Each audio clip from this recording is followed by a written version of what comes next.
ဒီနေ့ကတော့ရန်ကုန်ရတာရှိရဲ့ရွှေပြုံသီးနဲ့ပစုံချောက်ထောင်းတာလေးကိုကြည့်ရမှာဖြစ်ပါတယ်ပထမအဆုံးကျက်သွန်အနီရဲ့အဖြူရဲ့ချင်းရဲ့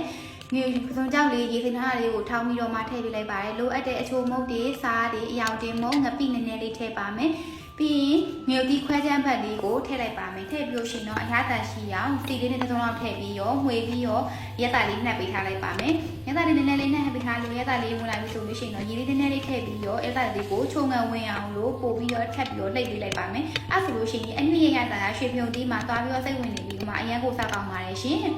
ဒီအရေးလေးနဲ့ထည့်ပြီးလို့ရှိရင်တော့ဒီကိုလိုတလောက်လေးကိုထည့်ထားပြီးတော့ရွှေပြုံသီးနူးလိုက်ထောက်ပါမယ်ရွှေပြုံသီးလေးနူးလိုက်ပြီးဆိုလို့ရှိရင်ဘယ်တစ်ပင်ရရင်လေးမှွေပြီးတော့မှညသာလေးမြည်ကြည့်လိုက်ပါမယ်လိုအပ်လို့ရှိရင်တော့ကိုလိုတဲ့ညသာကိုထည့်ထည့်လို့ရပါတယ်ရှင်ဒါဆိုလို့ရှိရင်တော့အရန်ကိုညသာရှိရဲ့ရွှေပြုံသီးချက်အသွင်ကြောက်ထောင်လေးကိုရပါလို့ရှင်ဘုံကြောက်လေးကမှုံမွေးလေးနဲ့ရွှေပြုံသီးရဲ့ချိုရက်တက်လေးတွေက